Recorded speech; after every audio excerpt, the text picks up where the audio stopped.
दोस्तों, शेयर बाजार में कम पैसा लगाकर बड़ा मुनाफा कमाने के लिए ट्रेडर्स ऑप्शंस ट्रेडिंग का सहारा खूब ले रहे हैं। हालांकि सेबी का मानना है कि ऑप्शंस में 10 ट्रेडर्स में से 9 को नुकसान होता है। इसके बावजूद ऑप्शंस में ट्रेड में वॉल्यूम तेजी से बढ़ा है। ताज़ा खबरों के मुताबिक बीएसई और एनएसई पर रोजाना कारोबार का ट्रेडिंग वॉल्यूम 432 लाख करोड़ रुपए रोजाना का है। अब आप समझ ही सकते हो कि इसमें कितना ज्यादा कारोबार होता है। तो आज की इस वीडियो में ऑप्शंस ट्रेड की बारीकियों को समझेंगे और अगर आप ऑप्शंस ट्रेडर हैं तो आपको किन बातों का ध्यान रखना चाहिए। सबसे पहले ऑप्शंस ट्रेडिंग क्या होती है ये जान लेते हैं। ऑप्शंस ट्रेडिंग में आपको एक ऑप्शंस यानी कि एक विकल्प मिलता है। ये विकल्प होता है शेयर कॉन्ट्रैक्ट या इंडेक्स कॉन्ट्रैक्ट खरीदने या बेचने का। कॉल और पुट ऑप्शंस, अगर आपको लगता है कि शेयर का इंडेक्स चढ़ेगा तो उसकी कॉल ऑप्शंस खरीद सकते हैं या पुट ऑप्शंस बेच सकते हैं, और अगर आपको लगता है शेयर इंडेक्स गिरेगा तो उसकी पुट ऑप्शंस खरीद सकते हैं या कॉल ऑप्शंस बेच सकते हैं।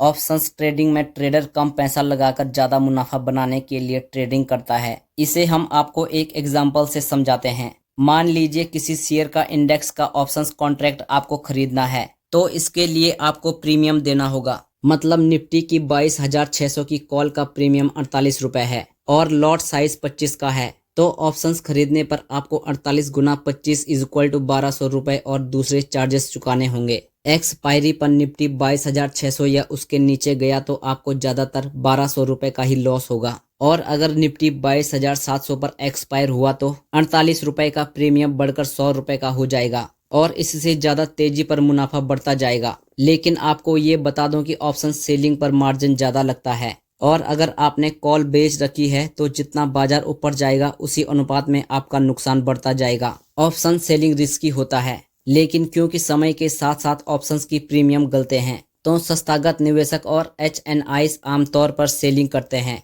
कॉल ऑप्शंस कॉन्ट्रैक्ट की कीमत शेयर के भाव से लिंक होती है। शेयर का भाव चढ़ता है तो कॉल ऑप्शंस के कॉन्ट्रैक्ट का भाव भी बढ़ता है। अगर शेयर का भाव गिरता है तो कॉल ऑप्शंस के कॉन्ट्रैक्ट का भाव भी गिरता है। वहीं दूसरी ओर अगर शेयर का भाव गिरता है तो पुट ऑप्शंस के कॉन्ट्रैक्ट का भाव भी बढ़ता है, और अगर शेयर का भाव चढ़ता है तो पुट ऑप्शंस के कॉन्ट्रैक्ट का भाव गिरता है। वैसे तो ऑप्शन ट्रेड उन निवेशकों को नहीं करना चाहिए जिनको इसके बारे में पता नहीं है। सेबी भी ऑप्शन ट्रेड पर वार्निंग दे चुकी है और दिग्गज निवेशक भी ऑप्शंस ट्रेडिंग से दूर रहने की सलाह देते हैं। वार्निंग के बावजूद भी अगर आप ऑप्शंस ट्रेडिंग करना चाहते हैं तो कुछ बातों का ध्यान हमेशा रखें। मतलब ये कि शेयर बाजार को सट्टा बाजार मानकर पैसा नहीं लगाएं। अगर ऑप्शंस ट्रेडिंग करनी है तो पहले इसकी बारीकियों को सीखें, तभी पैसा लगाने का प्लान बनाएं। दूसरे की रिस्क मैनेजमेंट, ऑप्शंस ट्रेडिंग में पूरा पैसा एक साथ न लगाएं। यानी अगर आपके पास 200 रुपए हैं तो 20 रुपया ही ऑप्शंस ट्रेडिंग में लगाएं। ऐसा करेंगे तो आपका रिस्क मैनेज रहेगा।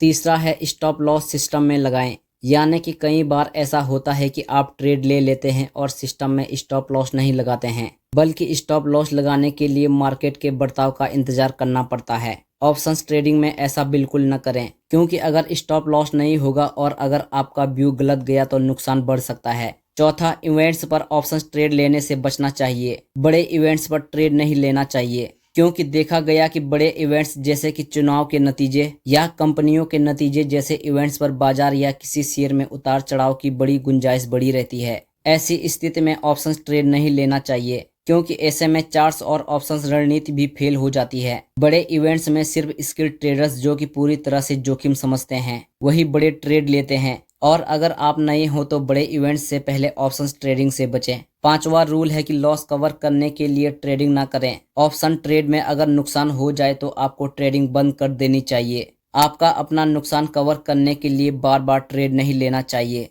छठवां रूल है स्ट्राइक प्राइस चुनें। ऑप्शन ट्रेडिंग में ऑप्शंस प्राइस का मूवमेंट इस बात पर भी निर्भर करता है कि आपने कौन सी स्ट्राइक प्राइस में ट्रेडिंग लिया है। अगर आप ऑप्शंस बायर हो और आपने आउट ऑफ द मनी या at the money strike price में ट्रेड लिया है तो टाइम के साथ साथ आपके ऑप्शंस प्रीमियम का थीटा डीके होगा और जो आपके अगेंस्ट हो सकता है। ऑप्शन ट्रेडिंग में स्किल ट्रेडर्स अलग अलग स्ट्राइक के साथ स्ट्रेटेजिक बनाते हैं, जिससे जोखिम कम हो जाते हैं। सातवां है इंडेक्स के मूव को समझे। बाजार में ऑप्शंस ट्रेडिंग अलग अलग इंडेक्स में होती है, जैसे कि Nifty, bank Nifty, fin Nifty, Sensex, mid cap. आप जिस भी इंडेक्स में ऑप्शंस ट्रेडिंग कर रहे हो उसके मूवमेंट से पहले कुछ दिन समझें। अगर आप पहले बैंक निफ्टी और फिन निफ्टी जैसे वोलेटाइल इंडेक्स में ट्रेड करेंगे तो आप इनकी वोलेटिलिटी का शिकार हो सकते हैं। इसलिए आप निफ्टी इंडेक्स से शुरुआत कर सकते हैं। अगर आप इन बातों का ख्याल रखेंगे तो हो सकता है कि आप ऑप्शंस ट्रेडिंग में बड़े नुकसान करने से बच सकते हैं। हालांकि हम भी आपको ऑप्शंस ट्रेडिंग करने के लिए नहीं कह रहे हैं।